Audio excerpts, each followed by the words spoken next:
मागील वर्षी मार्च महिन्यामध्ये जेव्हा एका वृत्तपत्राला ही बातमी आली त्यावेळेला त्या संपादकांनी मला कॉल केलेला होता आणि त्यावेळेला पेनड्राईव्ह अजून आलेले नव्हते आणि बातमी प्रसिद्ध झाल्यामुळे पेनड्राईव्ह येण्यास अडचणी निर्माण झाल्या.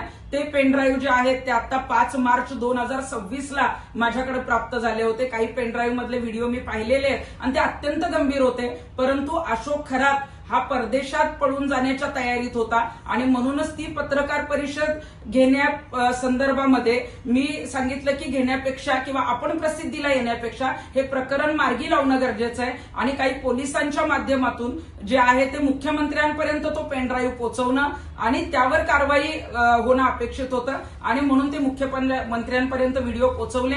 त्या टीमचा पण मी एक भाग आहे की ज्याच्यामध्ये ही सगळी मला माहिती होती की मुख्यमंत्र्यांपर्यंत काही पोलीस ही माहिती घेऊन गेलेत. मुख्यमंत्र्यांनी त्याबाबत कारवाई सुद्धा केलेली आहे आणि ज्यांनी माझ्यावर आरोप केलेत मला त्यांना एवढंच सांगायचं आहे की हे प्रकरण आल्यानंतर तुम्ही ज्या बाईट देताय, तुम्ही ज्या पद्धतीनं आंदोलनं करताय ते आंदोलनं किंवा याच्या श्रेयच जे आहे ते मला जातं. मीच ते प्रकरण जे आहे ते बाहेर काढण्यासाठी जे आहे ते मुख्यमंत्र्यांपर्यंत, पोलिसांपर्यंत जी लोक आलेली होती पेनड्राईव्ह घेऊन त्यांना पोहोचवण्याचं काम केलेलं आहे आणि एवढ्या नीच पातळीला म्हणजे अशोक खरात बरोबर सेटलमेंट किंवा त्याच्याशी बोलण्या एवढ्या नीच पातळीला जाणाऱ्यातली मी कार्यकर्ती नाही. मी चळवळीतली कार्यकर्ती आहे, प्रामाणिक कार्यकर्ती आहे आणि तुमच्यासारख्या राजकारणी महिलांवर विश्वास नसतो म्हणून हे लोक माझ्याकडे येतात आणि माझ्याकडे हे लोक आले म्हणून तुमच्या पोटात दुखतंय. पण आता या गोष्टी ज्या आहेत यातली जी प्रकरणं आहेत अजून काय काय कंगोरे आहेत ते मी लवकरच बाहेर काढणार आहे आणि एवढ्या नीच पातळीवर जाण्याची मला गरज नाही. एवढ्या नीच पातळीवर जाणारी मी असते तर मी 10 वर्षापूर्वीच राजकारणात गेले असते.